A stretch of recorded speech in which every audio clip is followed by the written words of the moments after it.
નમસ્કાર મિત્રો, MSW YouTube ચેનલમાં હું તમારું હાર્દિક સ્વાગત કરું છું. તો મિત્રો, આજના વિડીયોની અંદર આપણે વાત કરીશું KVSની અંદર આવી સૌથી મોટી ભરતી. તો મિત્રો, શિક્ષકો માટે સૌથી મોટી ભરતી અલગ અલગ વિભાગોની અંદર તમામ જગ્યાઓ છે. તો આની અંદર ઇન્ટરવ્યૂ રાખવામાં આવેલી છે. સંપૂર્ણ માહિતી જાણીશું કે આની અંદર કોણ જઈ શકશે ઇન્ટરવ્યૂની અંદર. તો વિગતવાર માહિતી જાણતા પહેલાં જો તમે અમારી ચેનલ પર નવા છો તો ચેનલને સબસ્ક્રાઈબ જરૂર કરજો. તો ચાલો મિત્રો, આજનો વિડીયો શરૂ કરીએ. મિત્રો, આજે ભરતી આવી છે કેન્દ્રીય વિદ્યાલય BSF, જે બનાસકાંઠા અંતર્ગત આ ભરતી રહેશે. ક્વોલિફિકેશન અંતર્ગત સંપૂર્ણ વિગત જાણીશું કે કઈ કઈ પોસ્ટ ઉપર ભરતી છે. તો PGT માટે જે જગ્યાઓ છે, chemistry, English, Hindi, maths, biology અને ફિઝિક્સ માટે જગ્યાઓ છે. લાયકાત માગે છે માસ્ટર ડિગ્રી રિગાર્ડિંગ 50% હોવા જોઈએ. સાથે મિત્રો BEd કરેલું હોય તો પણ તમે આની અંદર ઇન્ટરવ્યૂ માટે જઈ શકો છો. તો નેક્સ્ટ જગ્યા છે PGT કોમ્પ્યુટર સાયન્સની અંદર જગ્યા છે. તો મિત્રો, આની અંદર માસ્ટર ડિગ્રી જે કોમ્પ્યુટર અંતર્ગત BTech કરેલું હોય એ મિત્રો આની અંદર કોમ્પ્યુટર સાયન્સની અંદર ઇન્ટરવ્યૂ માટે જઈ શકે છે.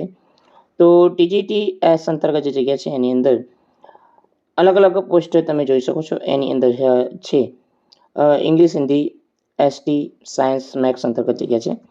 એની અંદર સબ્જેક્ટ વાઇઝ તમે જોઈ શકો છો. જે ગ્રેજ્યુએશન લેવલ તમને અહીંયા જોવા મળશે. જે ગ્રેજ્યુએશન લેવલ અંતર્ગત છે એ મિત્રો આની અંદર ઇન્ટરવ્યૂ માટે જઈ શકે છે. તો મિત્રો, આની અંદર વધુમાં પ્રિફર છે કે BEd કરેલું જે ઇક્વલ ડિગ્રીવાળા છે એ એમને આની અંદર પ્રાધાન્ય આપવામાં આવશે.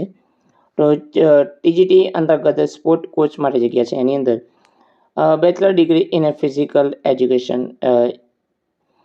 રિક્વાયરમેન્ટ હોવું જોઈએ, એટલે કે સ્પોર્ટ રિગાર્ડિંગ યોગા ટીચર અંતર્ગત છે.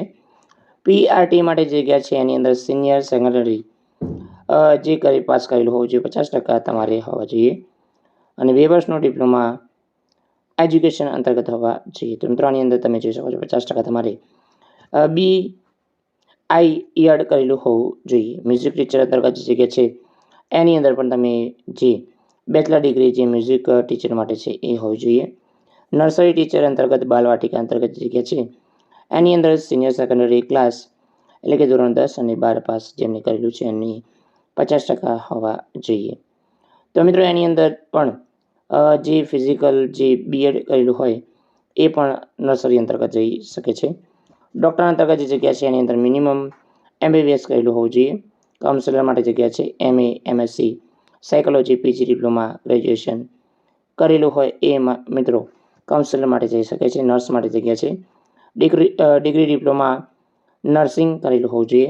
યોગા ઇન્સ્ટ્રક્ટર માટે જગ્યા છે. એની અંદર પણ જે ક્વોલિફિકેશન ગ્રેજ્યુએશન માગેલું છે સબ્જેક્ટ રિગાર્ડિંગ.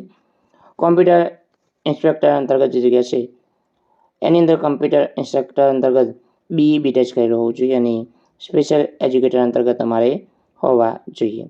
તો તમામ મિત્રો આની અંદર PRT, TGT અંતર્ગત જે ટેટ પાસ કરેલું છે KVS અંતર્ગત તમે આની અંદર વર્કિંગ જે ફોર્મ છે એ તમારે ભરી અને ઇન્ટરવ્યૂ માટે જવાનું રહેશે. મિત્રો, ઇન્ટરવ્યૂ અંતર્ગત જે અગત્યની તારીખ છે એ અંતર્ગત આપણે સંપૂર્ણ માહિતી જાણીએ. તો ઇન્ટરવ્યૂ કઈ તારીખે રહેશે એના વિશે આપણે વિગતવાર માહિતી જાણીએ. તો ઇન્ટરવ્યૂની તારીખ છે 2/3/2024 સુધી તમારે ઇન્ટરવ્યૂ માટે જવાનું છે. ઇન્ટરવ્યૂ માટે તમારે ક્યાં જવાનું છે? કેન્દ્રીય વિદ્યાલય BSF દાંતીવાડા અંતર્ગત છે. BSF કેમ્પસ દાંતીવાડા, બનાસકાંઠા અંતર્ગત તમારે ઇન્ટરવ્યૂ માટે જવાનું રહેશે.